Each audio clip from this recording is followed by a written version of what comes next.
Madame, monsieur, bonsoir. Merci de suivre Télémétropole à l'heure de Métro News. C'est la toute première édition de ce journal pour cette semaine. Bienvenue, d'ores et déjà, excellente semaine d'information. À la une, les chauffeurs du transport public de Delma ont protesté ce lundi contre l'augmentation du carburant. Barricades, pneus enflammés et routes bloquées ont fortement perturbé la circulation en début de matinée. Parallèlement, le prix du gallon de gasoline est fixé à 800 gourdes par le tribunal des Cayes, une décision critiquée par le mouvement unifié des transporteurs haïtiens qui appelle l'État à intervenir face à une situation jugée chaotique. Et puis les tensions armées restent vives dans l'Artibonite après la mort de 3 présumés bandits. Des menaces de vengeance planent sur la localité de Jean-Denis. Le gang de Savien promet des représailles après ce lynchage. Dans l'intervalle, des explosions de drones ont été signalées dans la zone en début d'après-midi.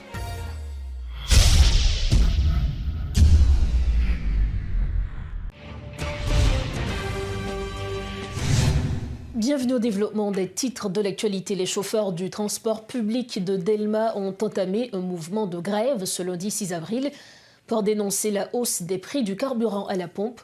Dès la matinée, plusieurs transporteurs ont immobilisé leurs véhicules à divers carrefours de l'autoroute de Delma, notamment à Delma 32 et 33. Des barricades et des pneus enflammés ont également été dressés sur plusieurs axes routiers, paralysant ainsi le trafic et contraignant les riverains à effectuer leur trajet habituel à pied. Les protestataires exigent que le gouvernement revienne sur sa décision. C'est un reportage de Garbijan et de Robertson Jeune. Des tas de pierres jonchant la chaussée, des pneus enflammés érigés en barricade. L'autoroute de Delma est paralysée ce lundi matin en raison d'une grève des chauffeurs de transport public. C'est tellement grave. Raison, c'est l'État qui compte définition parce que s'il monte gaz, il n'y a pas de problème. Gaz a monté à l'échelle internationale, c'est fait normal, tout le monde comprend ça. Bien que le pape jamais descend ici, monter net. Mais pour qui ça fait le pas taxer pour l'éviter entre passagers et chauffeurs. Et raison que fait nous camper matin pour les bail pour machine pour passagers comprendre qui ça cap mettre là ou passager par l'engouement avec chauffeur et chauffeur pas accepté. À Delma 33, les camionnettes sont pour la plupart garées en bord de route. Quant au minibus du circuit Delma-Portail, il stationne en plein milieu de la voie, bloquant complètement le trafic. C'est le signe du ras-le-bol exprimé par les transporteurs face à la hausse des prix du carburant. Ces derniers pointent du doigt les responsables politiques qui restent silencieux sur ce dossier. On n'est pas empêché qu'il y ait le gaz à 1000 gouttes. Donc il va manquer un pile là pour 1000 gouttes. Je dis ça qui passe. C'est parce que anciens ministres, anciens sénateurs, anciens députés, anciens fonctionnaires de l'État, anciens corrompus qui crasent le pays, c'est eux qui ont fourré comme Balix. Donc ils ont renforcé l'équipe gang là, l'équipe corrompue. Je dis, nèg yo gen zeb dans bouche yo pas ka parler, ça fait misère peuple là. Ça fait que le peuple a un problème. Marc-André, syndicaliste, appelle les décideurs à surseoir sur cette décision dans les plus brefs délais afin d'éviter que la population, déjà vulnérable, ne bascule dans la précarité extrême. Nous-mêmes, qui vivons dans la masse, c'est nous qui avons couru. Imaginez, depuis des années que la population a vécu dans le camp des déplacés. Nous avons des années que le territoire qui est perdu, il n'y a pas qu'à reprendre. Donc, je dis, nous disons que nous-mêmes, nous dans la rue, nous avons continué à investir la rue pour demander à nous retourner sur la décision. Parce que comme vous avez croire que le salaire minimum était environ 625-650 gouttes. Et puis je dis, un gallon de gaz, presque 1000 gouttes. Comment on peut expliquer un étranger bagage ça? Selon les protestataires, le mouvement n'en est qu'à ses débuts. Il se poursuivra jusqu'à ce que les autorités entendent raison. Félix, assis dans son minibus, partage la frustration des autres chauffeurs. Il exprime sa consternation face à la passivité de la population devant une telle mesure et plaide pour un mouvement global appelant les citoyens à rejoindre la mobilisation. Si gaz a monté, il faut que l'État dise combien de copes pour marcher petit sac d'Iria. Il faut que l'État dise tout combien de copes pour marcher petit mamie cycle là. Il faut que l'État dise tout combien de copes pour marcher petit gallon l'huile là. Il faut que l'État dise tout combien de m'a acheté un caoutchouc, je ne vais pas mettre le sous moi encore. Il faut que je dise tout pièce machine ça m'a besoin combien de m'a acheté. L'État assurance machine ou te compte payer $351. Li monte $1,400 sur moi, machine n'a pas monté non le même prix. Moi te compte payer licence moi 1000 good. Li mette 600 à $700. Machine n'a été même prix. Qu'est-ce qui fait perdre? Chauffeur fait perdre. Si moun moi, si le malade a accès à l'hôpital, petit moi pas accès à l'école, un conducteur, c'est ça dans le pays d'Haïti, un conducteur pas acheter manger. Et dire le boîte pour manger cette main. Un conducteur. Et pour ça apprendre nos bagages pour utile ou pour l'utile famille ou tout. Sur les routes, certains protestataires ont même eu recours à la force, menaçant les chauffeurs qui tentaient de travailler. Cependant, alors que Delma est paralysé, les autres circuits de la région métropolitaine ont poursuivi leur activité. Toujours concernant la hausse des produits pétroliers, le mouvement unifié des transporteurs haïtiens dénonce les prix de l'essence fixés par le tribunal de première instance des Cayes, soit 800 gourdes pour un gallon de gasoline, ce qui représente une augmentation de 75 gourdes. Le coordonnateur de la structure du club bénissois qualifie la situation d'anarchique si le gouvernement laisse passer cette décision sans adopter de mesures visant à empêcher son entrée en vigueur. Un peu partout dans la capitale, les prix fixés par le gouvernement ne sont pas respectés, déplore M. Bénissois. Il cite notamment le cas de Carrefour, où 25 gourdes ont été ajoutées aux 725 gourdes initialement prévues pour un gallon de gasoline. Par ailleurs, la structure critique également l'augmentation décidée par le gouvernement, soulignant que les salariés ne bénéficient pas encore d'un ajustement pour faire face à la hausse du coût de la vie. C'est un reportage signé Rodolphe Ferluy et Guy Tréchoisy. Quelques jours après l'augmentation des prix de l'essence par le gouvernement, des membres du MUT s'interrogent pourquoi les nouveaux prix ne sont pas les mêmes sur tout le territoire national, explique Duclos bénissois. Pouvoir central là prend une décision. Limiter un prix et nous gagnons prix associé nous là 725 gouttes, 850 gouttes, 845 gouttes. Qu'on a l'autre l'État dans l'État au niveau du Sud, le commissaire gouvernement du Sud prend l'autre décision. Et son papier officiel, d'ailleurs, sorti avec papier en tête, ministère de la Justice. Côté eux-mêmes, ils ont fixé prix par heure, 800 gouttes, 900 gouttes. Ah, c'est grave. Dans un document rendu public, émanant du tribunal de première instance des Cayes, les prix des produits pétroliers ne sont pas fixés selon ceux de l'exécutif, ce qui soulève des questions. Il met 75 gouttes. L'État central l'a dit 850, il met 900, il met 50 gouttes. Et puis l'État n'a pas dit rien. Bon, si, pour le gouvernement accepter ça, définitivement, il dit tout le monde dans la Chine à vivre, chaque monde prend son fesse, prend son capable pour défendre tête. Parce que je ne suis pas capable de comprendre, ça qui arrive dans le cadre informel, les gens ont décidé, ils mettent prix dans le pompier. Mais là, c'est le gouvernement encore qui vient ici son prix, et puis il y a un commissaire gouvernement dans un département qui met l'autre prix. C'est exagéré. Des membres du mouvement unifié des transporteurs haïtiens reconnaissent qu'un ajustement est légitime. Par contre, la quantité dépasse largement les attentes et les conséquences sont loin d'être une partie de plaisir. Et puis tout le monde entendait que l'État a gagné 7 milliards de gouttes qu'il mettait en termes d'accompagnement. Et la donne, il a dit qu'il y a 500 millions la donne pour subvention ciblée. Programme subvention ciblée, ce n'est pas ça lié. Ce n'est pas ça lié. Son programme qu'il a depuis à peu près 2 ans, on a fait pilote sous lui.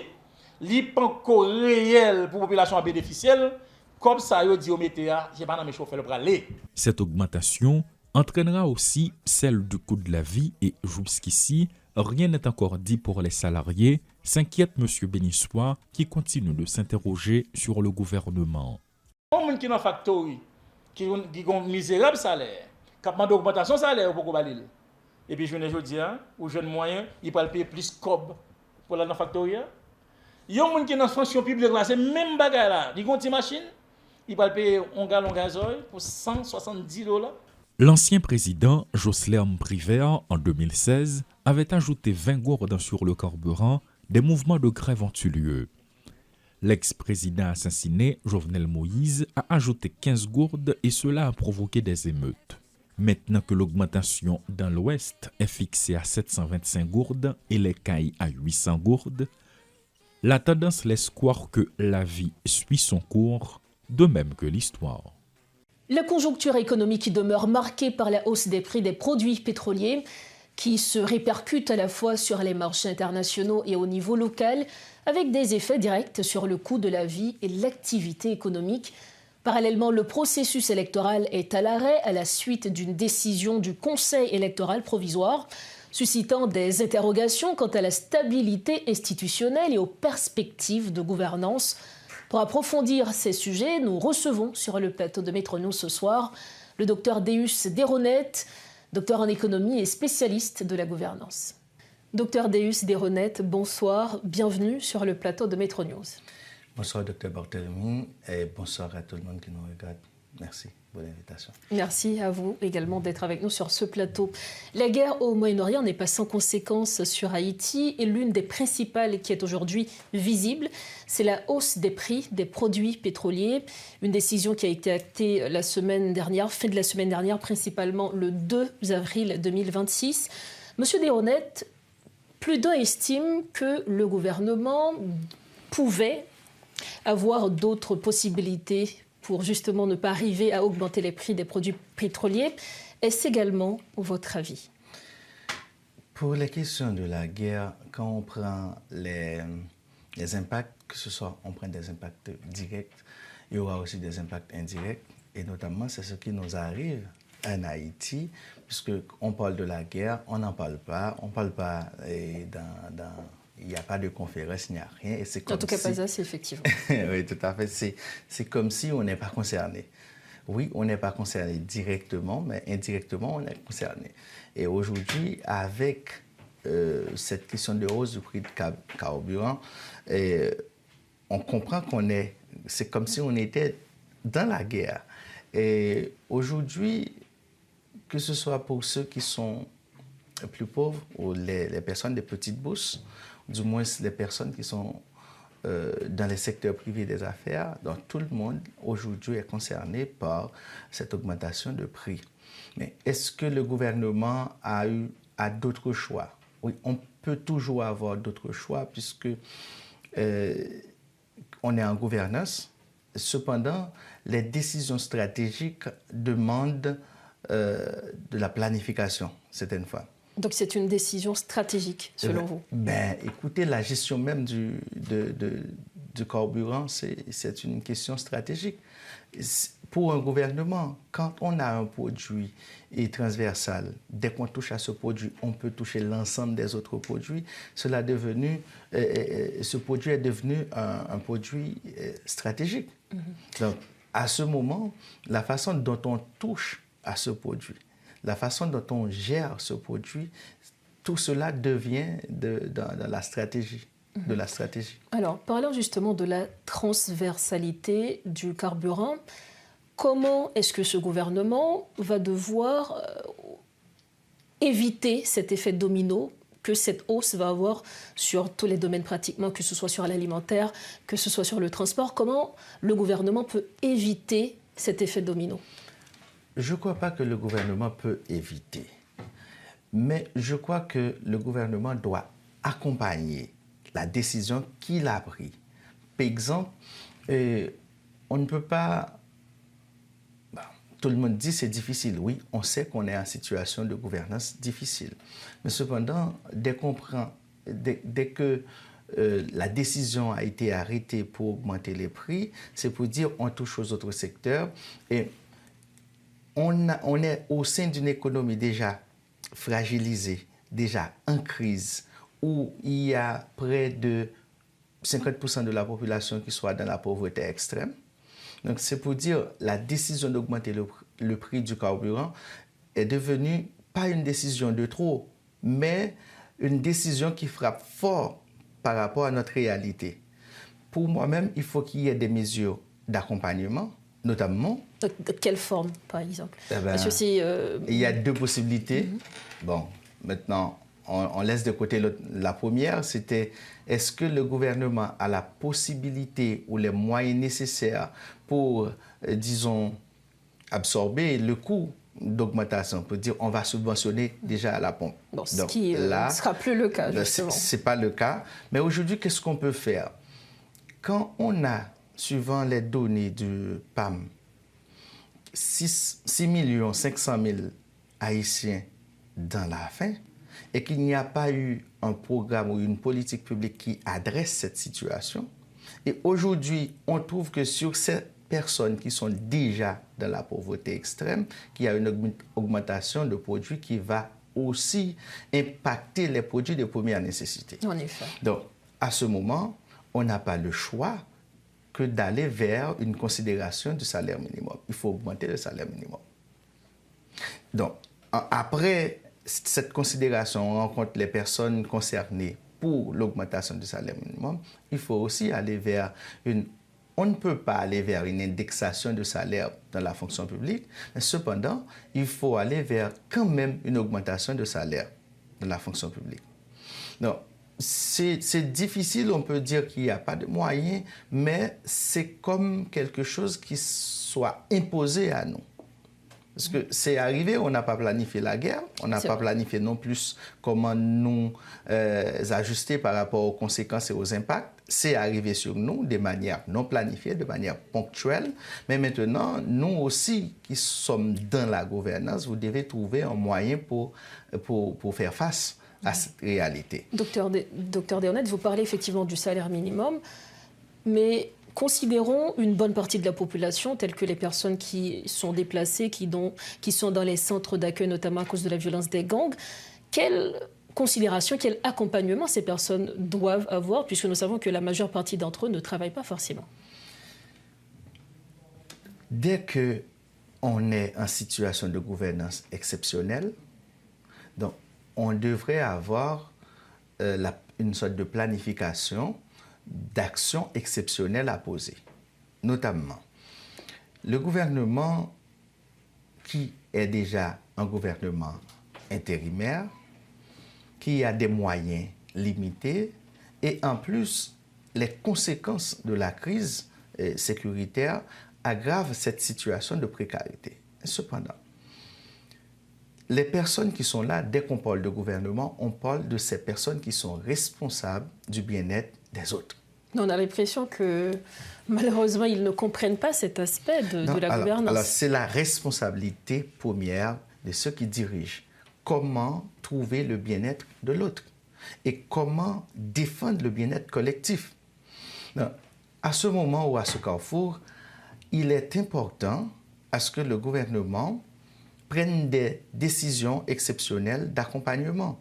Pour moi-même, les questions de donner des plats chauds, par exemple? Non, mais les questions de plats chauds, de kits alimentaires sont dépassées. Aujourd'hui, on doit commencer à voir comment mettre en place de vrais programmes de protection sociale universelle obligatoire. Maintenant, quand on a des personnes qui sont de petites bourses ou les personnes qui sont vulnérables, qui ont laissé par la pression des gangs leur demeure pour s'installer dans des abris provisoires. Ces personnes qui peuvent être, qui peuvent être des patients, non pas en gestation, mais qui sont là, qui sont hypertendus ou du moins diabétiques. Dès qu'on apporte un plat chaud, maintenant, qui a diagnostiqué ces personnes pour dire ce plat chaud va faire du bien à cette personne qui va consommer ce plat? Ou du moins, est-ce que ce plat n'est pas parmi les aliments qui sont interdits de consommation par rapport à cette personne qui soit hypertendue ou du moins ou une autre maladie quelconque? Mais maintenant, dès qu'on donne, par exemple, un chèque qui vienne de cette disposition de protection sociale pour la personne a le choix maintenant de déterminer suivant je dirais son régime alimentaire, et si c'est une personne qui souffre d'une maladie quelconque. Donc, on peut avoir des choix. Mais maintenant, aujourd'hui, on donne aux personnes, on donne aux gens parce qu'on doit donner. Mais ce n'est pas pour protéger les gens. Ce n'est pas pour sauvegarder leur dignité ou du moins même leur état de santé. Donc aujourd'hui, le gouvernement devrait accompagner cette catégorie dont nous parlons, notamment à travers des dons, principalement en espèces. Oui, maintenant, nous avons des institutions au sein de la gouvernance. L'État doit notamment à travers le ministère des Affaires sociales. Le ministère des Affaires sociales, la Caisse d'assurance sociale. Il faut mettre vraiment en branle ces institutions pour qu'on puisse venir aux besoins et subvenir aux besoins de ces gens. Malheureusement, on dirait que l'État ne comprend pas encore ce niveau de responsabilité. Mais il faut qu'il y ait des programmes vraiment des programmes spéciaux, mais il faut que c'est la planification de certaines politiques publiques spécifiques. Alors, outre la question de la hausse des produits pétroliers, il y a aussi au cœur de l'actualité nationale la question électorale. Donc, par rapport à tout ce qui se passe aujourd'hui dans le pays, par rapport au non-rétablissement de la sécurité jusqu'à date, croyez-vous, avez-vous la ferme assurance que les élections vont toujours se tenir en Haïti cette année 2026? Je n'ai pas cette confiance, malheureusement.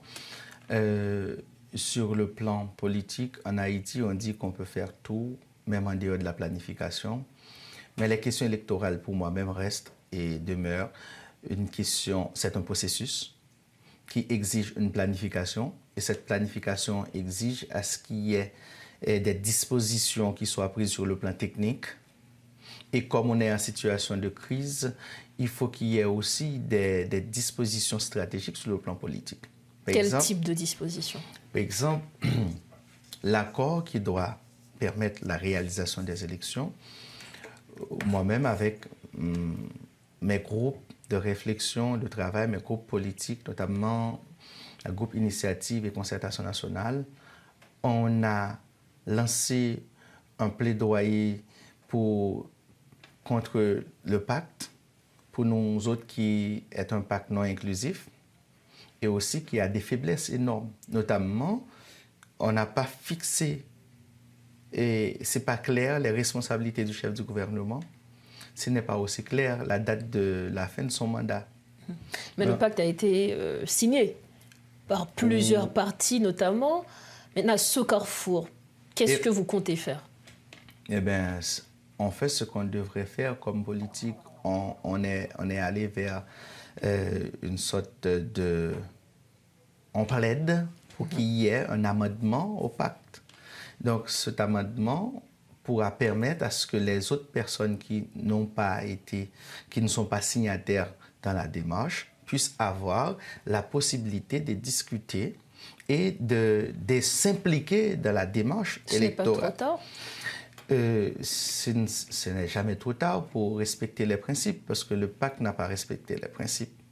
Et surtout, quand on est en situation de crise, il faut qu'on puisse aller il faut qu'on soit un rassembleur.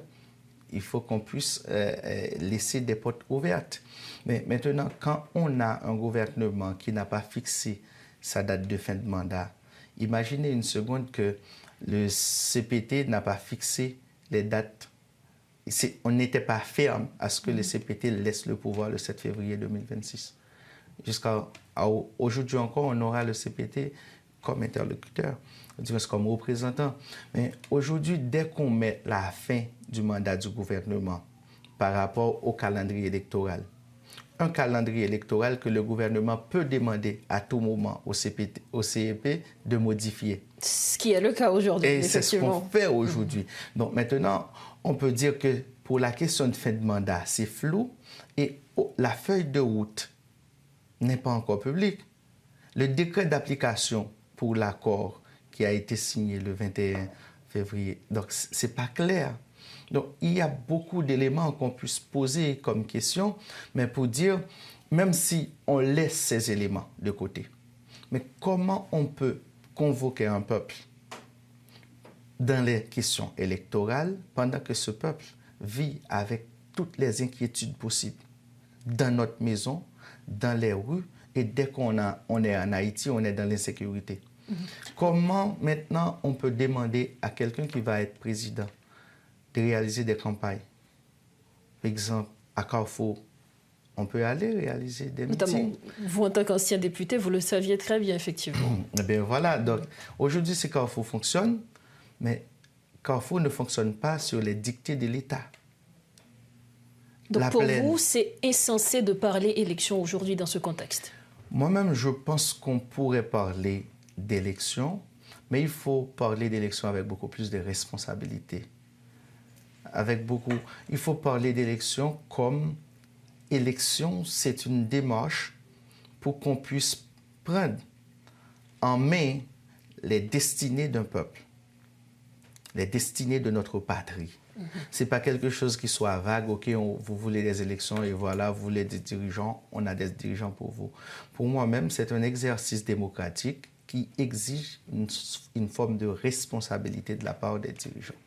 Et c'est donc sur ces mots que nous mettons fin à cette entrevue. Merci infiniment à vous, Dr Desronette. Merci beaucoup. Merci beaucoup pour m'avoir invité et merci à ceux qui nous regardent. Et c'était un plaisir d'être... Pour nous aussi. Voilà. Pour nous aussi, merci beaucoup. Voilà donc cette entrevue avec le docteur Deus Desronette. Il était l'invité de Métro News ce soir. Avec lui, on parlait dans un premier temps de la hausse des prix du carburant et ensuite des questions électorales. Merci de votre fidélité à Métro News. On se rend à présent dans l'Artibonite où le gang de Sazien menace les habitants de Jean-Denis de représailles sanglantes. Après le léchage de 3 présumés bandits durant le week-end, le chef de gang Luxon Elan promet de venger leur mort. Entre-temps, des informations font état d'explosions de drones dans la zone de Savien en début d'après-midi de ce lundi 6 avril 2026. Des riverains font circuler des vidéos sur les réseaux sociaux. Toutefois, aucun bilan n'est encore disponible quant à d'éventuels dégâts matériels ou pertes en vie humaine. Toujours dans ce chapitre, une attaque de bandits à Kinskov dans la section communale de Grand Fond a fait plusieurs victimes au sein de la population, selon des informations fournies par l'agent intérimaire de la commune. Grâce à une intervention des forces de l'ordre, appuyée par la population, plusieurs assaillants ont été tués, précise Massillon-Jean. Il appelle à une intensification des opérations afin de mieux contenir les attaques des groupes criminels. Suivez un extrait de ces déclarations. Oui, normalement, nous dit ça. Et situation difficile, surtout au niveau des sections communales les plus reculées de la commune de Kinskov, par exemple. Et si nous prenons Nouvelle-Touraine, nous prenons Bongar, et nous prenons, par exemple, section communale Soussaï, et nous apprenons 4e Bellefontaine, il y a un parti que M. Bandi a fait base là-dedans, il a occupé ce espace, il n'a pas suspendu tous les paysans. Pas plus tard que hier, j'en nous dis, dans la section communale Grand Fond, et dans la zone qui est dans Coupé. Et monsieur yo descend, yo volé bêtes paysans yo boulé 3 cailles, yo arrivé tuer yon moun. Mais grâce avec intervention population civile là accompagnée avec la police et nous-mêmes en tant qu'autorité locale tout nous étions présents sur les lieux et du côté de Robin pour capable encourager le travail la police a fait et yo arrivé repousser monsieur ça yo et il y a plusieurs là-dedans qui mortellement blessés. Mais quand même, nous pensons qu'il faut qu'il y ait des opérations musclées, bien calculées, qui faites dans des points spécifiques au niveau des sections communales pour permettre que la situation soit capable, une fois de plus, capable résolue dans la section communale parce que la population n'est pas capable encore. Les paysans ont souffert, ils viennent dans un moment pour le travail, dans un moment pour semer carottes, pour planter soignons, pour planter poireaux, et qui c'est la principale activité que vous faites au niveau Kinskov. Et la situation a toujours été difficile, même parce que nous avons continuellement solliciter des opérations musclées pour normalement accompagner de la police. La population est arrivée sur les lieux hier et côté que M. Tevin Bay problème et ils sont arrivés à repousser. Et nous dit qu'il faut qu'il y ait des opérations qui faites au niveau des sections communales et pour permettre que nous soyons capables de résoudre le problème d'insécurité dans la commune de Kinskov. Pour clore la page nationale de ce journal, 9 mairies de la zone métropolitaine ont participé à une formation organisée par l'Observatoire national du sport haïtien et le ministère des Sports avec le soutien de l'UNESCO, du NUD et du BINU, placé sous le thème « Le sport pour la paix et l'inclusion sociale ». Cette initiative vise à fournir aux participants des repères, des outils et une vision plus structurée du rôle que le sport peut jouer dans la prévention de la violence et le renforcement du lien social au niveau communal. La cérémonie de clôture s'est déroulée ce lundi en présence de plusieurs personnalités. Suivez ce compte-rendu de Richie Fortuné et de Robertson Jeune. Cité Soleil, Kinskov, Port-au-Prince, Gressier et tant d'autres communes affectées par la violence des gangs étaient au centre d'une activité organisée à l'initiative de l'Observatoire national du sport haïtien. Plus d'une soixantaine de jeunes issus de ces zones frappées de plein fouet par la terreur ont bénéficié d'une formation dont l'objectif est de faire du sport un outil concret de prévention de la violence et de promotion de la paix en Haïti. Ancien ministre de la Jeunesse, des Sports et de l'Action civique et actuel président de l'ONACH, M. Edwin Charles a insisté sur l'importance de combattre l'insécurité par des initiatives de ce genre. Vous êtes désormais des acteurs clés de ce changement. La mission qui vous attend est importante. Portez ces acquis dans vos communes. Concevoir des initiatives adaptées et faire du sport vraiment un outil concret au service de la paix. Cette activité, co-organisée par le MJSAC avec le soutien de l'UNESCO et du BINU, a réuni des représentants de chaque commune. Ce fut l'occasion pour la représentante du Bureau intégré des Nations Unies en Haïti d'encourager une mobilisation collective autour des outils de paix, tout en mettant l'accent sur le renforcement de la capacité d'action de la CNDDR, institution gouvernementale, au premier plan de cette démarche. C'est ensemble, je crois, unis, alignés dans nos efforts, que nous pouvons bâtir les ponts là où il y a des fractures, ouvrir les chemins d'avenir là où certains ne voient que des impasses. C'est vrai qu'en Haïti, il y a beaucoup d'impasses. Même la construction des villes sont remplies d'impasses. Il faut arriver à briser ces barrières. En ce sens, j'appelle chacun et chacune de nous ici présentes, nos institutions que nous représentons, nos partenaires communautaires, nos partenaires techniques et financiers, les éducateurs, les entraîneurs, les parents, les familles, les jeunes, à soutenir pleinement les initiatives sportives, porteuses de paix, et à les accueillir, les amplifier et surtout à se les approprier. Jean-Luc Tondreau de l'UNESCO a rappelé l'importance d'un soutien technique ancré dans les réalités du terrain. En appuyant cette formation, l'UNESCO promeut une approche misant sur le sport comme espace de cohésion sociale, de dialogue et d'inclusion, dans un contexte où les communautés ont besoin de leviers concrets pour retisser le lien social. Au niveau de l'UNESCO, nous supportons plusieurs programmes qui vont dans le sens de l'éducation physique et sportive. Nous appuyons la réforme curriculaire du ministère de l'Éducation nationale, de la jeunesse et des sports, qui introduit l'éducation physique et sportive comme une discipline obligatoire dans la réforme curriculaire qui est en cours. Et l'année dernière, pour la première fois, les élèves ont composé en 9e année fondamentale officiellement dans l'éducation physique et sportive que nous appelons EPS. Nous avons appuyé une activité du ministère de la Jeunesse et des Sports qui concerne l'organisation de championnats interuniversitaires dans 3 départements du pays, au niveau de l'Ouest, du Nord et du Sud. Malgré les tensions qui déchirent le tissu familial, le sport s'affirme comme un puissant levier d'unité nationale. Au-delà des actions locales, la qualification d'Haïti pour la 23e édition de la Coupe du Monde redonne espoir à la population qui rêve désormais d'une performance historique de sa sélection. Voici le rappel des principaux titres à la une de ce lundi. Les chauffeurs du transport public de Delma ont protesté contre l'augmentation du carburant. Barricades, nœuds enflammés et routes bloquées ont fortement perturbé la circulation en début de matinée. Parallèlement, le prix du gallon de gasoline est fixé à 800 gourdes par le tribunal d'Écaille, une décision critiquée par le mouvement unifié des transporteurs haïtiens qui appelle l'État à intervenir face à une situation jugée chaotique. Et puis les tensions armées restent vives dans l'Artibonite. Après la mort de 3 présumés bandits, des menaces de vengeance planent sur la localité de Jean-Denis. Le gang de Savien promet des représailles après ce léchage. Dans l'intervalle, des explosions de drones ont été signalées dans la zone en début d'après-midi. Voilà ce qui met fin à cette édition de Métro News. Merci de l'avoir suivi. On se retrouve demain soir, toujours sur Télémétropole. Excellente soirée à tous.